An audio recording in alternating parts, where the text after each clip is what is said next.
அல்லல் பிறவி அறுப்பானே ஓ என்று சொல்லற்கு அறியானை சொல்லி திருவடி கீழ் என்று சொல்லுகிறார். அல்லல் பிறவி, இந்த பிறவியை திரும்ப திரும்ப மாணிக்க வாசகர் எப்பொழுதுமே ஒரு துன்பம் என்றுதான் சொல்லுகிறார். ஆனால் அடிப்படை என்ன? மனிதர்கள் வாழக்கூடிய இந்த வாழ்க்கையை நேசித்து வாழ்வது என்பது ரொம்ப முக்கியமான ஒன்று.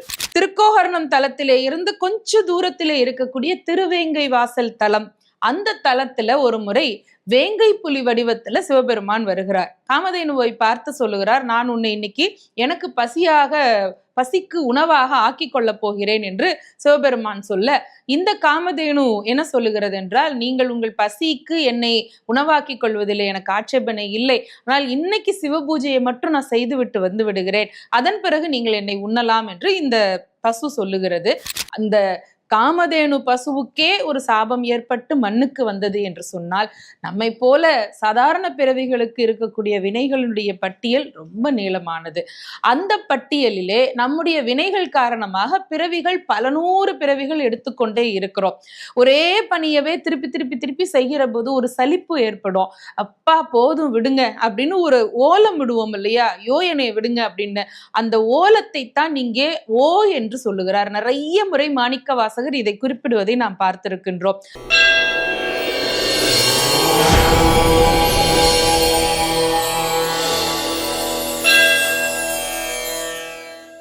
தெய்வத்தமிழ் டிவி நேயர்களுக்கு அன்பு வணக்கம். சிவபுராணம் நமக்கு நிறைய செய்திகளை சொல்லிக்கொண்டே இருக்கிறது. இந்த பாராயண நூலை பற்றி நிறைய பெரியவர்கள் இதுவரைக்கும் அதனுடைய பொருளை பற்றியும் சொல்லி இருந்தாலும் கூட, நமக்கு நம்முடைய புரிதலிலே படிக்க படிக்க தினந்தோறும் நிறைய செய்திகளே அது சொல்லுகிறது இல்லையா?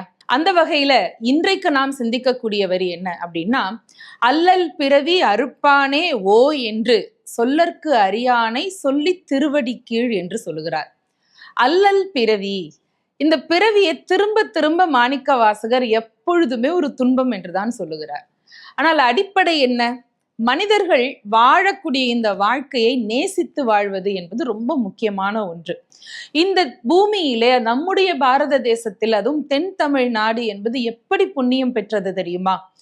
மனிதர்களாக பிறந்தவர்கள் மட்டுமல்ல, இங்கே நிறைய ஜீவராசிகள் இறைவனை சென்று சேர்ந்து தொழுது தங்களுடைய பிறவிகளை ஈடேற்றம் செய்திருக்கின்றன. ஒரு சின்ன எறும்பு சிவபெருமானுக்கு பூஜை செய்த திருத்தலம் எறும்பீஸ்வரர் திருத்தலம்.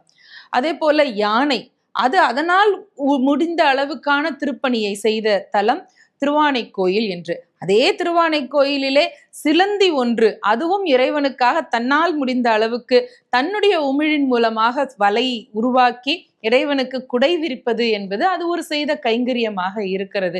இப்படி யானை மாதிரி பெரிய ஜீவராசிகளிலே இருந்து சிலந்தி வரை, சின்ன ஜீவராசி வரை நிறைய ஜீவராசிகள் இறைவனுக்கு கைங்கரியம் செய்திருக்கின்றன. ஒரு பக்கம் பார்க்கிற பொழுது இது என்ன ஒரு சின்னத்தனமாக இருக்கிறது அல்லது மடத்தனமாக இருக்கிறதுன்னு கூட சில பேர் யோசிப்பாங்க. அது அப்படி இல்லை. அந்தந்த பிறவியால் முடிந்த வரைக்கும் இறைவன் மீது மிகுந்த அன்போடு தன்னால் இயன்றவரை சிவகாரியத்தை செய்ய வேண்டும் என்பதுதான். இப்போ எங்கள் புதுக்கோட்டைக்கு பக்கத்துல திருவேங்கை வாசல் என்கின்ற ஒரு திருத்தலம் இருக்கிறது. அது என்ன திருத்தலம் என்று சொன்னால், காமதேனு ஒரு முறை இந்திரன் சபைக்கு தாமதமாக வந்தது.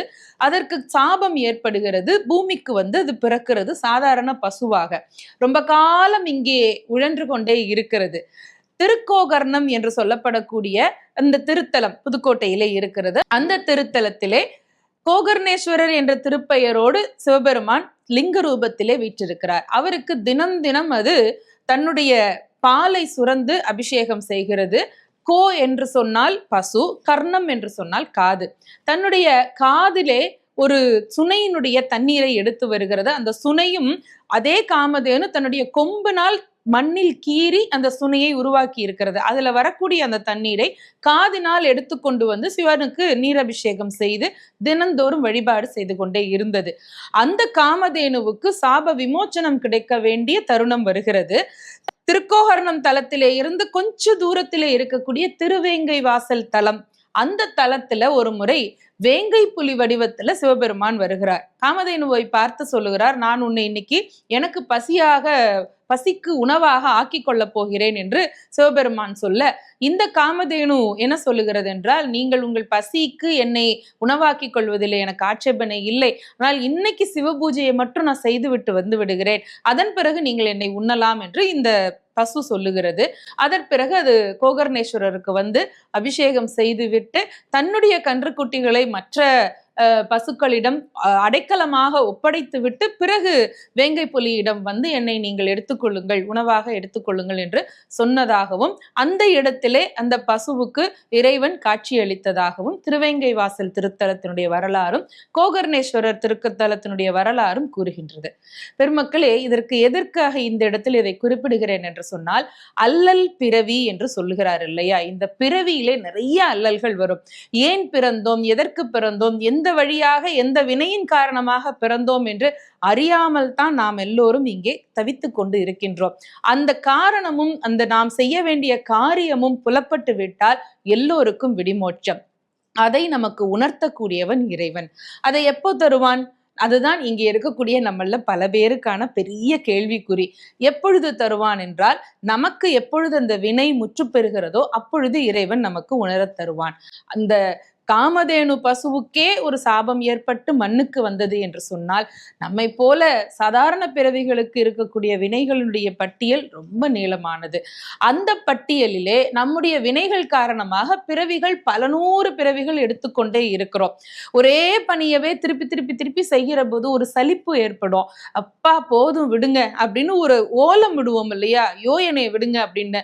அந்த ஓலத்தை தான் இங்கே ஓ என்று சொல்லுகிறார். நிறைய முறை மாணிக்க வாசகர் இதை குறிப்பிடுவதை நாம் பார்த்திருக்கின்றோம். அல்லல் பிறவி அறுப்பானே ஓ என்று. இந்த ஓ என்ற ஓலம் எப்படி இந்த இடத்தில் நாம் புரிந்து கொள்ள வேண்டும் என்று சொன்னால், ரொம்ப துன்பத்துல நாம கூப்பாடு போட்டு இறைவான்னு சொல்லுவோம். அது ஒரு வித துன்பத்திலே வரக்கூடிய ஓலம். இந்த ஓலம் சலிப்பிலே வரக்கூடியது. அப்பா சிவனே போதுமப்பா, என்னை விட்டு விடு, இனிமேல் என்னை பிறக்க செய்யாதே அப்படின்னு அவன் காலில் விழுந்து சரணாகதி ஆகிறோம் இல்லையா? அந்த அர்த்தத்திலே இந்த ஓ என்கின்ற அந்த சொல்லை, அந்த எழுத்தை நாம் புரிந்து கொள்ள வேண்டும். அல்லல் பிறவி அறுப்பானே என்று சொல்லுகிறார். ஒரு பொருளை இந்த இடத்துல இருந்து நீக்கிறது அப்படிங்கிறது ஒரு விஷயம், அறுப்பது அல்லது அழிப்பது என்பது ஒரு விஷயம். வைஷ்ணவத்திலே சொல்லுவார்கள் ஒரு பாசுரம், செடியாய வல்வினைகள் தீர்ப்பானே என்று ஒரு பாசுரம் தொடங்கும். நெடியானே வெங்கடவா நின் கோயில் வாசல் என்று அந்த பாசுரம் நீண்டு போகும். செடி என்று சொன்னால் என்ன? அந்த செடி மண்ணுல முளைத்து வருகிறது. நாம போய் தோட்டத்துல அதை களைந்து அதை சுத்தம் செய்யறோம். அப்படியே இருந்துருமா?